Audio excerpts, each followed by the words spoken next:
presento, mi nombre es Mateo Correa, yo trabajo en el negocio de café hoy en día del grupo Nutresa. Hace 15 años trabajo en Colcafé y a partir del próximo 25 de diciembre me iré a vivir a Shanghai, a China, como director de negocios o director comercial de Nutresa para la región asiática. Entonces, todos los 15 años que yo trabajo en Colcafé los he trabajado en el área internacional, en muchísimos mercados, y para poderles decir qué tiene que ver Asia y qué tiene que ver Japón específicamente como mercado para el grupo y para el negocio café.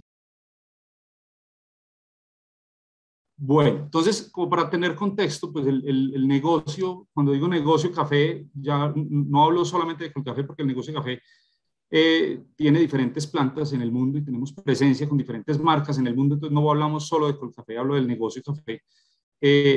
Colcafé ya nació en 1950, tenemos más de 70 años de haber sido constituidos, y hoy en día es un negocio que tiene presencia en diferentes países. Obviamente Colombia es donde principalmente tenemos las plantas productivas, en Medellín, en Bogotá, en Santa Marta y en Ibagué.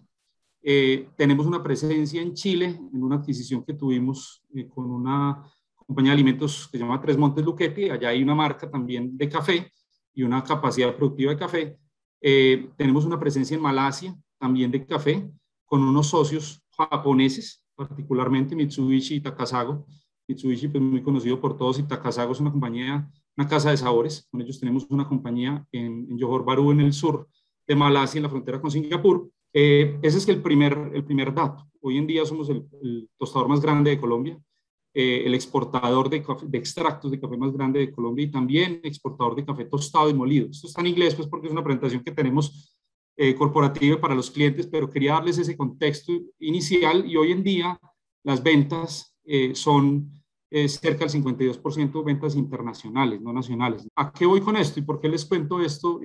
Porque todo esto arrancó en Japón. Te doy un contexto inicial, y es la primera exportación se dio en Colcafé en el 61 a Japón. Y esto es curioso porque pues uno dice, pero ¿cómo se les ocurre exportar allá primero que acá al lado, Venezuela o Ecuador? Y eso tiene que ver con los excedentes de producción. Colcafé arrancó como una empresa productora de café instantáneo cuando se instalaron estos equipos, y eso tiene unas capacidades, digamos, adicionales productivas que el mercado colombiano en ese momento no alcanzaba a comprar todo el café que producía. Entonces esos excedentes había que ponerlos en el mercado internacional, y en ese momento Japón, como ven abajo en las imágenes, empezó un crecimiento de productos que se llaman RTDs, que son Ready to Drink, son estos productos en lata o en PET, y se venden en vending machines. Esos pioneros antioqueños, y hablo pues puntualmente de Fabio Rico Calle, uno de los fundadores pues del grupo, y que trabajó y que hizo parte, fundó Colcafé. Cuando digo viaje sin regreso es que compró un tiquete a Japón sin viaje de regreso, y hablo en una época en que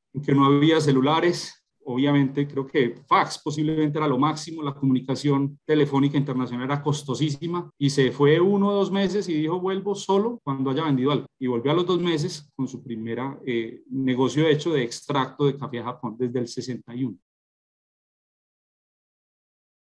Lo más importante es entender que es completamente viable para cualquier empresa colombiana lograrlo o hacerlo.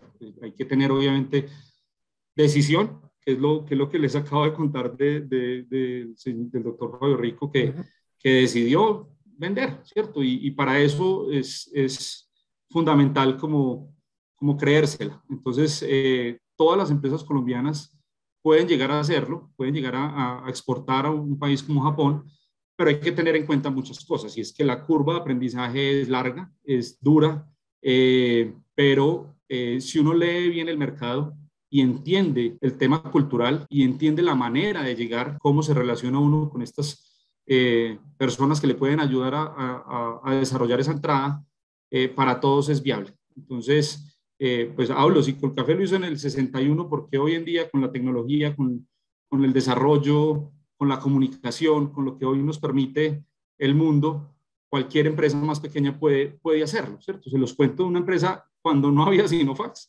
Alguien que se monta en un avión y se queda en un hotel sin conocer a nadie tocando puertas y vende, ¿cierto? Hoy en día hay 1000 posibilidades más de lograr. Este aprendizaje de todo este tiempo pues ayuda, pero no significa que sea imposible. Inicialmente hablamos de commodities o hablamos de productos industriales excedentes de una producción, no necesariamente un producto adaptado para el mercado, sino que aquí producíamos un montón de café que el mercado nacional no alcanzaba a consumirlo y esos excedentes pues había que venderlos para poder poner a operar las plantas. Así nació, y estoy hablando del 61, ¿cierto? Pero eso también desarrolló la evolución de el modelo de internacionalización del grupo, y es primero exportando esto y luego dando digamos, desarrollando un entendimiento del mercado para poder trabajar en productos que puedan llegar. Entonces, eso fue migrando. Al principio eran muy excedentes y eso no es muy rentable, pero funciona y sirve para operar las plantas.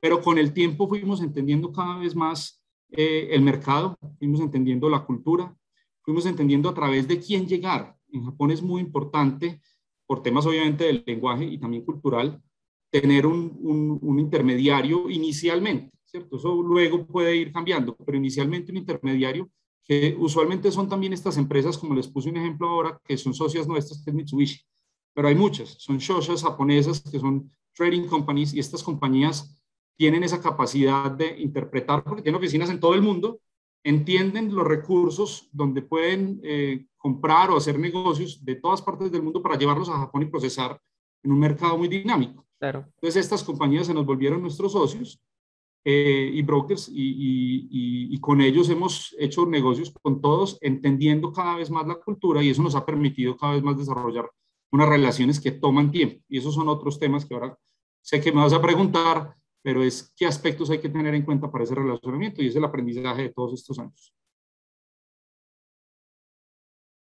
Hay un libro que se llama The Culture Map de Erin Meyer, que se lo recomiendo, y es un libro que resume como ese entendimiento cultural con todas las geografías y con todos los países, pero particularmente Japón tiene unas cosas que yo he vivido y que ha vivido todo el que trabaja en este mercado, y se resumen unos puntos y se los voy a presentar aquí a continuación. Entonces, y ahí pues pongo al lado una cerveza como la ven y al lado comida, que eso es muy importante. Hablo de contexto cultural. Y aquí tomo como 7 puntos. El libro tiene como 8, pero tomé 7 que me parecen muy importantes y hacen parte de esas exigencias de la adaptación que uno tiene que tener a nivel cultural. Nosotros somos muy latinos y tenemos nuestro estilo, pero relacionarse con japoneses, en general con asiáticos, pero cada cultura y cada país es muy diferente. Entonces, con japoneses hay que tener en cuenta estos puntos. Lo primero, en la comunicación, Japón es considerado un país de alto contexto. ¿Y a qué me refiero con esto? Que no son muy directos, ellos dan vueltas, y es muy parecido a lo que somos los latinos. En eso nos relacionamos de forma muy clara. Si uno mira, un americano es muy directo, un americano dice yo quiero esto y te lo dice, ¿cierto? Y no le da vueltas. Un japonés te quiere decir que necesita y se puede quedar una semana mandándote correos hasta que uno logra entender qué quiere decir. Y posiblemente nosotros, como somos también una cultura de alto contexto, no respondemos dándole vueltas. Somos culturas de alto contexto, ambas, y en eso nos podemos relacionar fácilmente.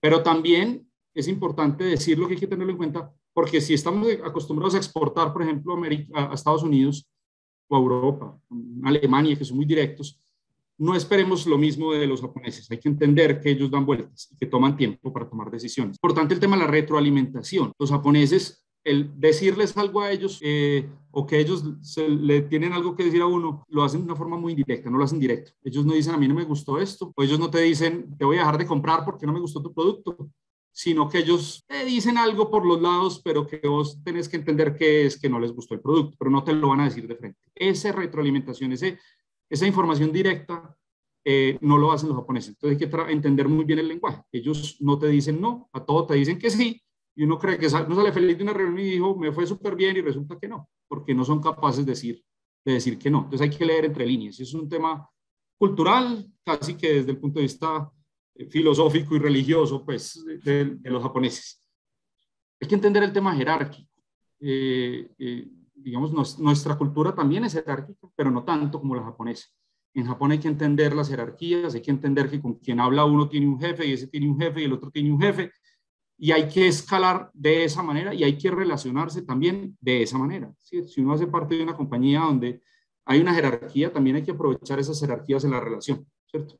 Entonces yo entiendo que yo puedo hacer un trabajo directo con un comprador o con alguien de investigación de desarrollo en una compañía japonesa, pero yo necesito que el jefe de él se sienta importante para que lo apoye en su desarrollo y me compre. Entonces yo tengo que utilizar a mi jefe o al jefe de mi jefe y llevarlo a Japón para que se conozcan entre ellos y solo tienen que saludar, no tienen que hacer nada más. Crear confianza, tomarse una cerveza, salir a comer y ya, eso ayuda de ahí para abajo. Entonces ese tema de liderazgo y jerarquía es súper importante. Qué Otro bueno. tema es la decisión. Los japoneses toman tiempo en tomar decisiones porque todas las decisiones son consensuadas. Allá no son decisiones jerárquicas, ahí sí no son jerárquicas. No es como yo soy el jefe y yo digo y esto es lo que se hace y punto. Eso es muy chino, además, y son ambas culturas confucionistas, pero la japonesa sí toma las decisiones en conjunto y por eso se toman tanto tiempo en tomar una decisión. Entonces, a veces no hay que desesperarse cuando no te dan respuestas porque están discutiendo. Y la realidad es que siempre están discutiendo. Cuando uno ve que hay un silencio de 2 semanas y no hay respuesta, uno dice, se olvidaron de mí. Ellos nunca se olvidan de uno. Ellos siempre están trabajando. Simplemente están llegando a tomar una decisión en consenso. Eso es clave. ¿Listo? Esto es un 2-5. La quinta es la confianza, que toda es basada en relaciones. Entonces uno gana confianza si se relaciona, y eso es clave.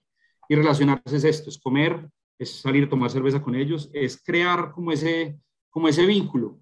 Y ellos, hubo un japonés que me dijo, caminando después de, yo presionando mucho, porque los colombianos somos, y somos comerciales, entonces tenemos que presionar, y él me dijo, venga, calma, aquí tenemos un dicho que dice, hacer negocios en Japón es como estar 3 años sentado en la piedra. Yo no entendía, yo pues obviamente me dijo como un cuento muy bonito, pero yo expliqué y me dijo, es que la piedra puede estar muy fría y no se calienta cuando usted se sienta en ella, sino cuando se sienta 3 años en ella, y ahí calienta.